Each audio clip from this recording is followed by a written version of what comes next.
This is not AI. This is not a joke. This is real. This really just happened. This I can't even explain to you what I just witnessed. Something incredible just happened. Justin Gagey just went out there and beat the brakes off of Ilya Taporia at the White House. That sentence is not from a Mad Libs book. That is from the mouth of somebody who has just witnessed the greatest American sporting feat ever. Ever. That is this. I, I can't explain this to you. Justin Gaethje defeated Ilya Taporia by round 4 stool stoppage at the White House. Holy cow. I mean, I mean, what in the world? Round 1 starts. I had Gaethje win round 1, especially off of damage-based scoring. Gaethje was working behind his jab super well. Again, I said that Trevor Whitman would plan this and that he'd be moving. It'd be very similar to the Dustin Poirier fight, the second one, where Gaethje's constantly on the back foot, moving side to side, staying out of range, just piecing up the jab, kicking when he can. And Ilya Taporia, they brawled in it a couple times and, clashed heads and went up there like bulls, just battering each other. Um, Ilya Taporia landed a couple good low kicks. Justin Gaethje landed some of his own. But again, Gaethje's jab was just there for him this entire time. And Ilya Taporia, this world-class boxer and world-class fighter, looked washed. Bruv, bruv, bruv, bruv. I'm not washed. No, I'm not washed. I'm not washed. I'm not washed, bruv. I'm not washed. He looked. The second he was out there, I can't explain it. I just felt something in my heart that said, "What's about to happen? I can't. I can't. I don't. I don't know. I don't know." And Ilya Taporia took some. The jab was hurting his eye. His eye was swelling immediately after round 1. But I gave Gaethje round 1. Landed the bigger strikes, even though they did clash a couple times. And Taporia, what lost Taporia this fight was his ego. His ego lost him this fight. He went out there and said, "I'm going to do this in 2 rounds, if even." So he prepared for a 2-round fight. And when he didn't get Gaethje out in 2 rounds, well, what now? I mean, this guy who defeated Max Holloway and Oliveira in 2 minutes, and Alexander Volkanovski looked like he had never. He doesn't. His head movement, his everything, his boxing, it all looked terrible.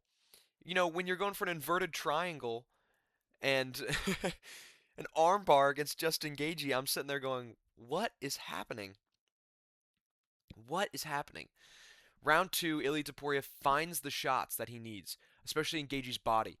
He drops Gaethje with the body shot and gets on top of him and doesn't get the ground and pound, doesn't go for knees to the body, doesn't stand him back up and start going back to the body. He instead gets him into a crucifix or an advanced top mount and just kind of lands some pepper strikes to the side and tries to get him in an inverted triangle and an armbar. It's like, what in the world are you doing? What the hell? I couldn't believe this. Round 3, Gaethje puts on an ass whooping of the century on Taporia. Dropped him. He dropped him. It doesn't say it, but he landed the overhand Rufus, the overhand right, and it sat Taporia down. Um, I mean, just his ego was shattered. This was a JDM versus Islam Makhachev.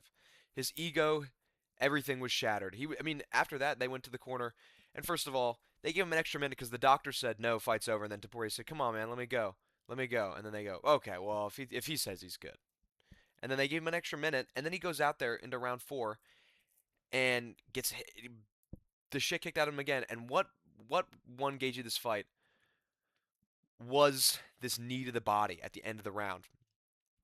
I think that was the one that just broke him. And he got to the stool and he put his head down. He said, "I'm not going back out there." And I heard Alessandro say, "No, come on, let's finish this fight. Let's finish this fight." And he says, "No, I'm done." Ilia Topuria broke on the stool, and Justin Gaethje is the undisputed lightweight champion of the world. I've played these games before. Justin Gaethje ruins another super fight opportunity. If Ilia Topuria had won this, then you know we would have seen Ilia Topuria versus Islam Makhachev. At this point, I'm picking Islam. Like, if you're getting gassed out for wrestling for 2 minutes, how are you going to beat Islam? If Gaethje is kicking your ass on the feet, how are you going to beat Islam? You know? Now Justin Gaethje is the undisputed champion. So, are we going to run the rematch back? I don't think we should.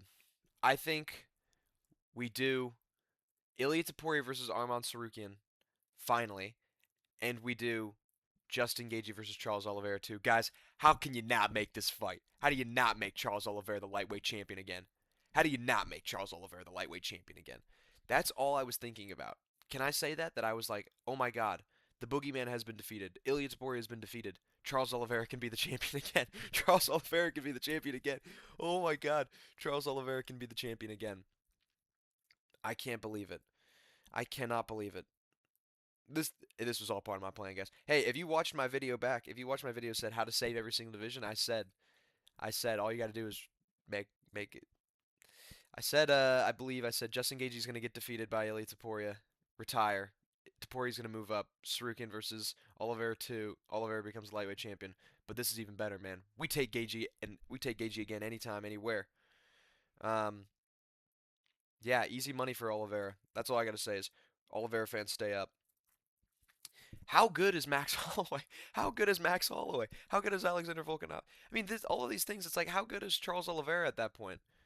Yes, Topuria slimed out in 2 minutes, but he also slimed Gaethje out in 2 minutes. It's like, what? How does MMA math make any sense, man? How does MMA math make any sense?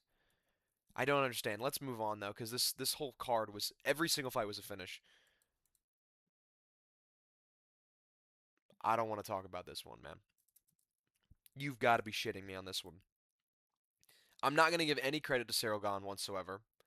I'm going to give zero credit to him because I watched 13 uninterrupted, unstopped, unchecked, back of the head elbows and hammer fists when he dropped Alex Pereira with his straight right, I believe, or was it jab? I mean, I can't even. Round one, Pereira kept shooting that head kick, which I said was dumb because my dad kept going, no, he's looking for head kick KO. Well, if you keep throwing the head kick, then Cyril Gahn knows the head kick's coming. He needed to blast the low kick. He really didn't go for the low kick at all. I know it was a southpaw versus orthodox stance, which is difficult for Pereira, but you know, how are you not blasting that leg kick? We saw against Uncle Live that he was able to get him to switch stances because he blasted the low kick so early. And my biggest worry came true. I said, when he moved up to light heavyweight against Jan Blachowicz, he looked really slow and sluggish, and he looked really slow and sluggish here. Cyril Gahn is fast. He's very fast. And I said that he'd work behind his jab really well, and he did. Um, but he drops Alex in the second really early on, and then follows up with the most amount of back of the head strikes again. And they didn't show it in the replay at all. They didn't show it in the replay at all, because why would they? Why would they show this guy cheating again? All these French fucks cheat. I can't stand this guy. I cannot stand this. How does he get away with this every single time? How does he keep getting away with this? I can't believe that. Um, yeah, I feel bad for Pereira. He looked really slow. The question really now remains, is he going to stay at heavyweight and try and regain that title and, build himself back up? Because once he finds his footing at heavyweight, I think he would actually have a chance. I think you do. If Tom Aspinall does retire and is done, then are we gonna run Cyril Gahn, or sorry, are you gonna do Cyril Gahn the undisputed, Gahn versus Volkov 2, and then do you do Pereira Hokit if he stays there? Which, let's be honest, we all want to see that at this point. Are we gonna do Pereira Hokit? Are we gonna do Gahn Hokit? Are we gonna do Gahn Aspinall? What's gonna happen in heavyweight division? This division's so messed up now. I mean, is Pereira gonna go back down to light heavyweight and fight Olberg? Like, I don't know. I don't know. So, fuck Cyril Gahn. He's a pussy. Sean O'Malley puts on a vintage performance. What did I say, guys? What did I say? Round one actually was fairly close. Zahabi was very, very shelled up the entire time. He was blasting low kicks the entire time, and O'Malley just wasn't checking him. What was frustrating me so much in the first round is that Zahabi would like burst in for a second, like run in like a I don't even know, like a zombie from a horror movie. He'd like flail in, and O'Malley would just back up and wouldn't counter shot him, which I thought was an ample opportunity to get a really good counter shot. But he didn't need it. Round two starts, and he catches a straight right, sits Zahabi down. Right as Zahabi's getting back up, O'Malley puts a two-piece right on his chin that turns his lights off, controller disconnected. He flies, shoes fly off, socks fly off, and he hits the ground. He's out cold. So let's go, Sean O'Malley. We picked Sugar Sean O'Malley to win this one. A lot of these were like, except for the main and co-main event, like legitimately. I mean, I can't say that. I mean, I can't believe that I'm saying the main event, but a lot of these I was like, yeah, these are pretty easy to predict. You know, Tapoya's gonna slap Gagey, man. I cannot believe that. I cannot believe that. Yeah, I mean, I think they're gonna give O'Malley the title shot after Marab Yan 3, which I think they are gonna run. Um, and I think Yan wins that one again, so I think we see O'Malley Yan 2, 5 rounds, which should be absolutely fireworks. I'm excited. I mean, after that performance, how can you not? How can you not give the kid a title shot, man? How can you not give the kid a title shot? Also, just hearing all the live orchestration of the walkout music was awesome, bro. Hearing Superstar, that was amazing. Ilya Taporia's walkout, bro. I had chills, bro. I was like, he's about to kill Gagey, bro. He's about to kill Gagey, and he didn't. But yeah, man, I can't believe this. I can't believe this. This whole card was insane, man. Everything up until the main event, nothing made it out of the second round. So insane stuff. Good work, O'Malley. I saw people saying early stoppage. Nah, man, his lights were off. It's all right. It's all right. Everybody that I was with was watching was pick Derek Lewis to win this fight. 7 significant strikes. You light my fire. You light my fire. Um, yeah, Hoka demolished Derek Lewis. What Hoka did a really good job with is when he got those takedowns, he wasn't immediately getting into top mount. He was playing for space there and landing those bigger shots, not giving Derek Lewis the opportunity to just sit up. Oh, when Derek wants to stand up, he's gonna stand up. Um, no, he played that so smart, perfectly. And Derek gave up. He crumbled. He landed 7 total significant strikes, man. Um, and I mean, the fact that Joe Rogan and all these guys were glazing him like he didn't miss a single practice this time. It's like we're bragging that he didn't miss a single practice. And then immediately Rogan was making excuses for him. Was like, I think he's injured. Does anybody else see that his shoulder? I mean, his team's saying something about his shoulder. It's like, can you shut up, Rogan? Can you shut up? Shut up! Oh my God, Hogan is so good. Shut up, man. Hogan's good, man. He's good. And Donald Trump, got a new an autographed Hogan card at the end there, and Trump, he didn't say it explicitly, but I'm so sorry. I'm yawning so much. Donald Trump, you're gonna see on Truth Social, which hearing Bruce Buffer go and Truth Social, the official voice of Donald Trump. Um, you're gonna see on Truth Social, Derek Lewis. He used to be my favorite fighter. Derek Lewis, you're a demoted pal. You landed 7 significant strikes on the White House lawn. Josh Hookett's my new favorite fighter. What a good guy he is. He said Michelle Obama's a man. We love that. We've been saying this for years.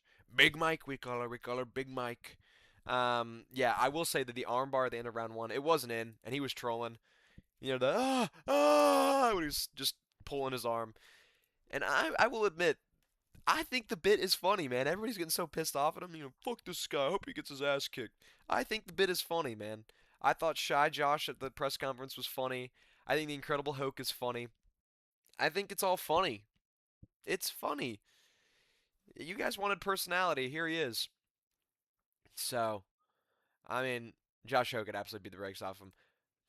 You light my fire. You light my fire.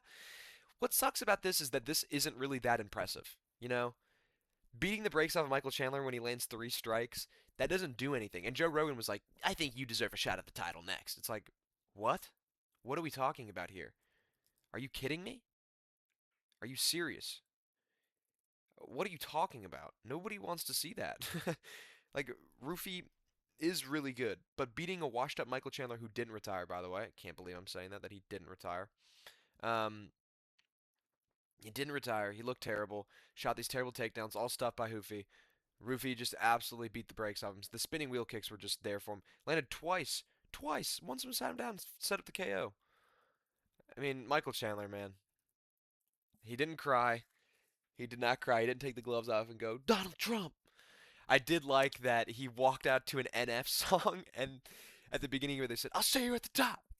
That made me laugh so hard. I was like, that is Michael Chandler walking out to an NF song and he land 3 significant strikes and get KO'd. Poor kid, bro. Poor kid. Um, yeah, man. Yeah, man.